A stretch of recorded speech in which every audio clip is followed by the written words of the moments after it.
اللهم صل وسلم وبارك على سيدنا محمد وعلى اله وصحبه وسلم. ازيكم حبايب قلبي؟ يا رب كلكم تكونوا بخير.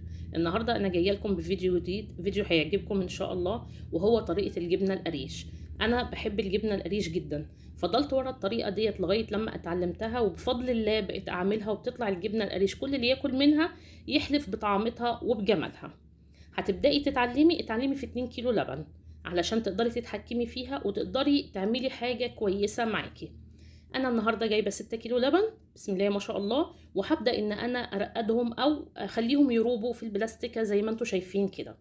طبعا انا عندي حصيره، لكن انا النهارده هعملها بطريقه تانية للي ما عندوش حصيره علشان تعرفي تعمليها.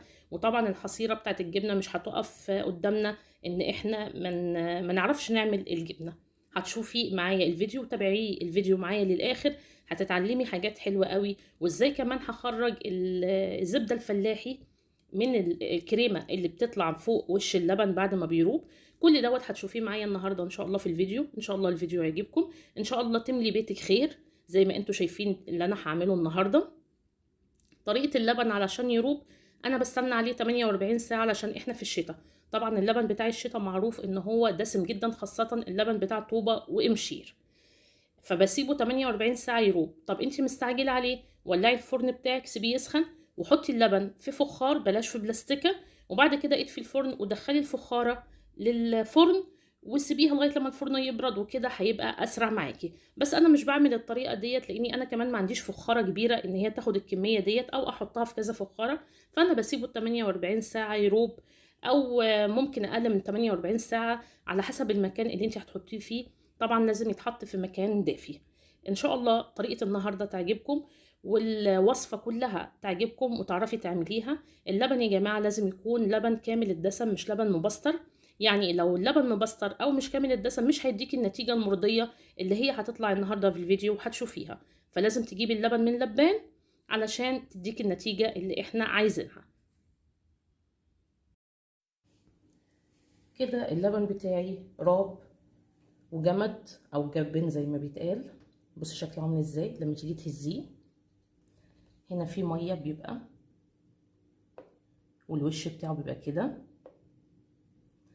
طيب انتي اول مره مثلا تجربي، بعد ما اللبن بتاعك يروب وتتاكدي ان هو جمد وانتي بتهزيه، دخليه في التلاجة ساعتين 3 علشان تقدري تفصلي الوش بتاعه، لان الوش بتاعه ده احنا هنعمل منه زبده فلاحي. بسم الله، بصي بصي الوش، بسم الله ما شاء الله، بصي فاصل ازاي الوش، بسم الله ما شاء الله. بصي مفيش اسهل ولا اجمل من كده،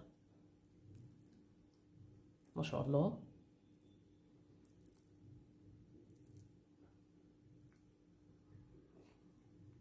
لما تحطيه في التلاجة هتعرفي تفصليه بالطريقة ديت.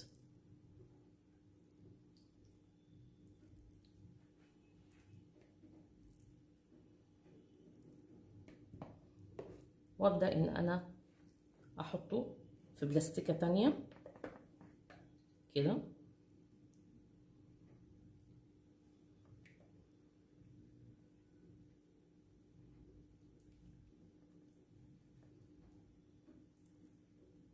ما شاء الله بينزل معايا بكل سهولة. ده كمان دليل ان اللبن كامل الدسم وحلو جدا.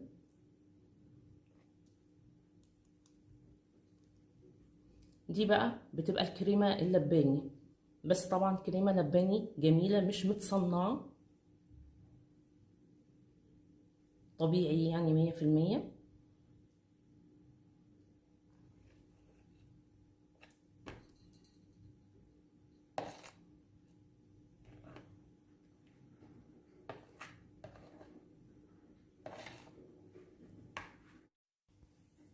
كده الكريمة بتاعتي طلعتها زي ما انتم شايفين.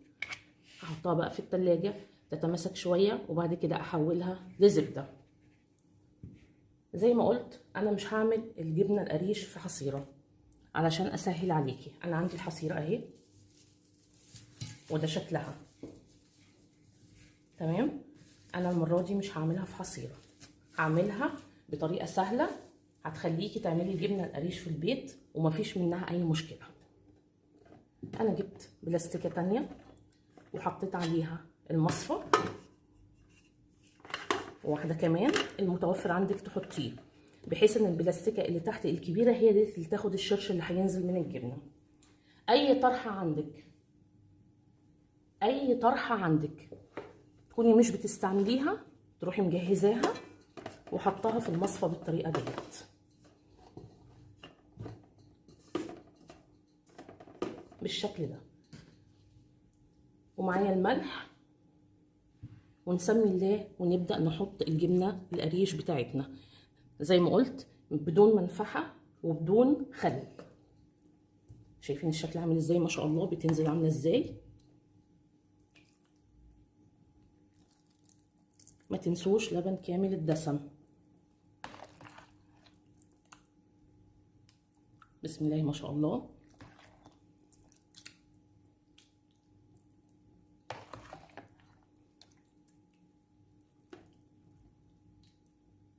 في الخطوة ديت انا هبدأ احط ملح.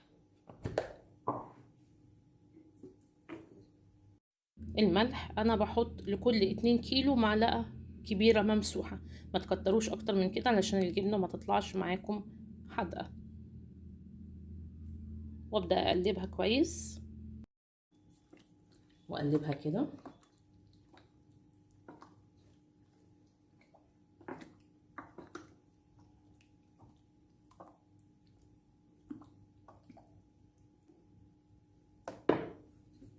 وابدأ ان انا اقفلها بالشكل ده.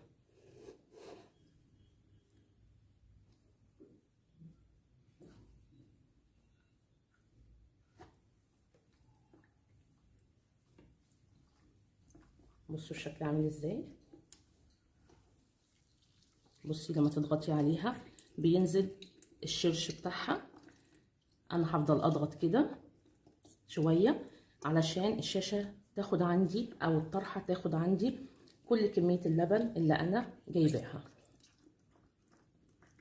ومهم جدا ان احنا بعد كده هنحط عليها حاجه تقيله علشان الجبنه تاخد الشكل اللي احنا عايزينه. ما ينفعش تسيبيها من غير حاجه تقيله. كل ما تنزل الشرش بتاعها كل ما ابدا اضيف لها لبن تاني اللي عمل الجبنه او اللي اتجبن معانا.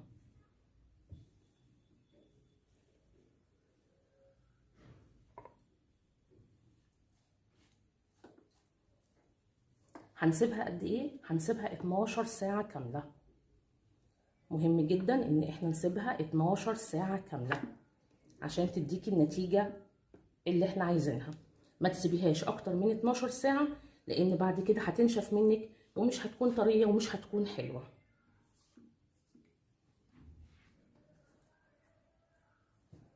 كده. واضيف تاني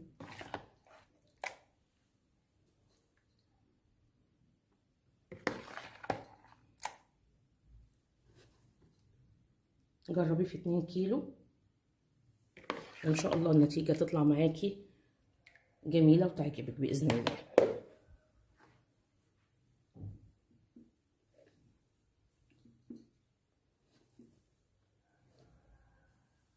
اخر حبه احطهم اروح حاطه معلقه الملح التانيه.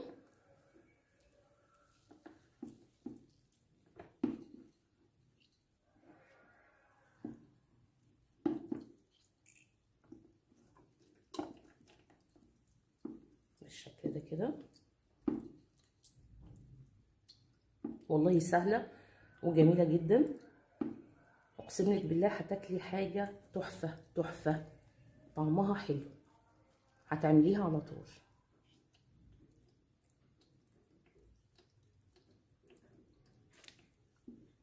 اسيبها بقى انا شويه تنزل حبه شرش منها علشان اكمل باقي المقدار بتاعي، واسيبها 12 ساعه زي ما انا قلت. ممكن في خلال ال 12 ساعه دول انا اشكلها بطريقه تانية. لو انا شكلتها بطريقه تانية هوريكي طريقه التشكيل التانية واوريكي شكلها النهائي. كده اخدت الكميه بتاعتي انا كنت جايبه 6 كيلو لبن. احط بقى معلقه الملح الثالثه،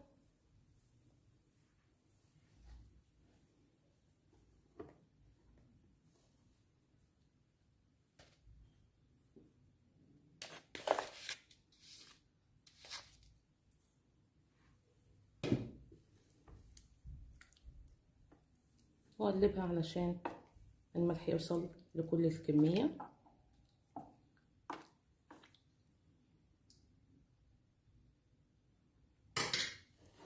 واقفلها بقى كويس واحط عليها حاجه تقيله عشان تتشكل وينزل منها كل الشرش. وزي ما قلت يا جماعه 12 ساعه.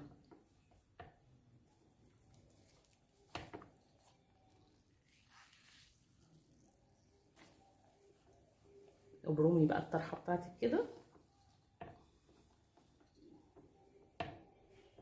ولو عندك طرحه اصغر مفيش مشكله، واحط عليها كده. والتقل هحط الهون مثلا، اي حاجه تقيله عندك بالشكل ده كده، واسيبها. وطبعا كل ساعتين 3 اخش ابص عليها واشوف وصلت لي ايه. نرجع بقى معاكم بالشكل النهائي ليها، او لو انا هشكلها بطريقه تانية وتشوفي برضو باسهل الطرق. وكمان الكريمه ديت هحطها في التلاجة وهعملها زبده فلاحي. طلعت الكريمه من التلاجة وهبدا ان انا اربها بايدي، ومش هتاخد وقت ابدا. بنفس الطريقه كده زي ما انتم شايفين. لو مش حباها بايدك ممكن بالميكسر او بالعجان، اي حاجه متوفره عندك، بس انا بوريكم الطريقه على اصولها ازاي. بدات اهي تتقل وتلف معايا وشكلها يتغير، اكيد واضح. وبدات احس ان في اللبن الخض اللي فيها بدا ان هو يتكون وينزل منها.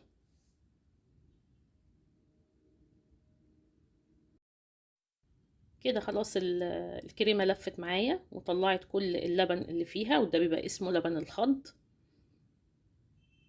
هبدأ بقى ان انا يعني اطلع منها كل اللبن اللي فيها، وابدأ ان انا اكورها بالطريقة ديت وانزل اللبن كله.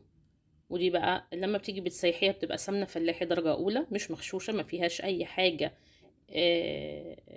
مش طبيعية، كلها طبيعية، وبتبقى درجة اولى زي ما بيتقال، بيور يعني. بسيبها عندي بقى في الفريزر. كل ما بعمل جبنة قريش وبعمل الكريمة بتاعتها زبدة، وبعد كده بسيحها انا على النار وبعملها سمنة. الخض بقى دوت اللي نزل منها طبعا احنا مش هنرميه، هنعمل بيه حاجة كمان، هعمل بيه قرص طرية وهوريكم الطريقة ان شاء الله. بعد ما سبتها تنزل الشرش بتاعها شوية، ابدأ ان انا اشكلها. لو مش عايزة تعمليها في المصفى اوريكي الطريقة التانية. برضو دي طرحة عندي، اجيب قطع الجبنة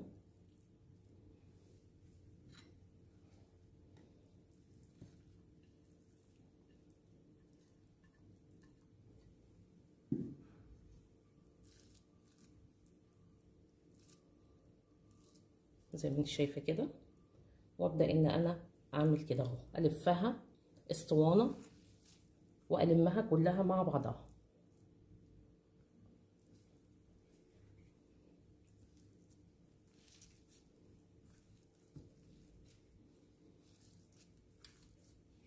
بالشكل ده.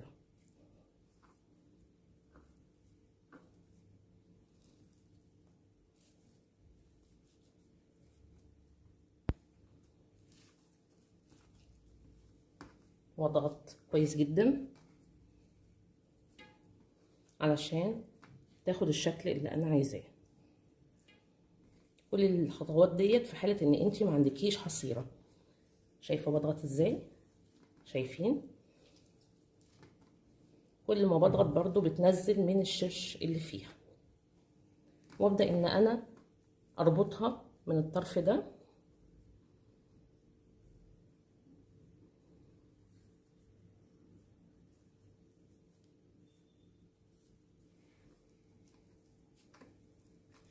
والطرف ده كمان.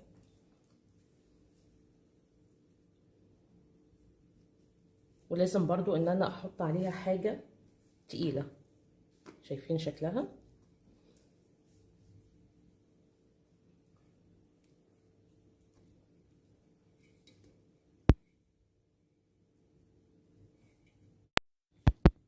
كده نبدأ بقى نقطع الجبنة بتاعتنا. بسم الله ما شاء الله، زي ما انتوا شايفين كده.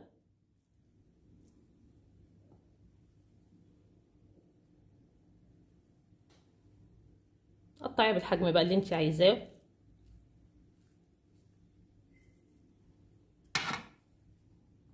وطبعا احطها في التلاجة لان هي طازة وطرية، وما ينفعش احط عليها اي حاجة تانية علشان ما تفكش او تتفرفت.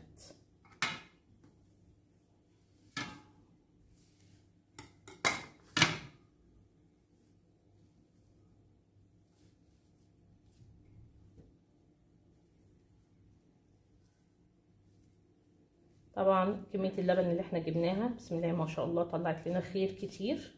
حتى لو انت حاسة ان هي ما فيهاش توفير، بس كفاية ان انت بتاكلي حاجة مضمونة وطعمها جميل جدا وطلعتي منها كذا حاجة.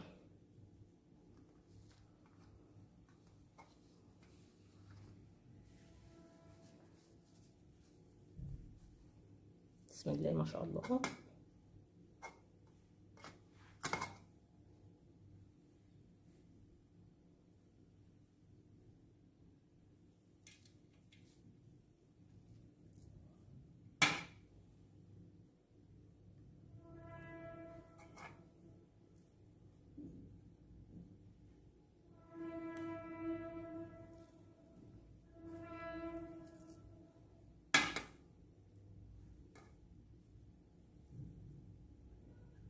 حتى الشش اللي طالع منها مش هترميه. لو عندك جبنة قديمة هتغليه بشطة على النار وهتحطيه عليها.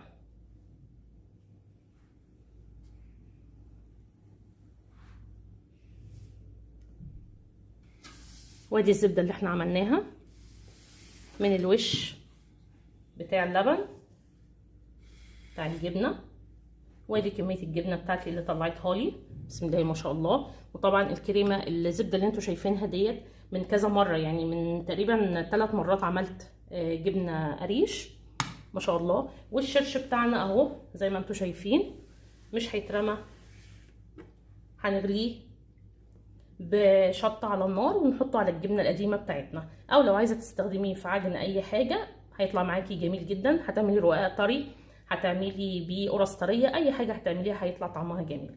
اتمنى تجربي الطريقه ديت، مش هنحتار ولا نغلب لو احنا ما عندناش حصيره.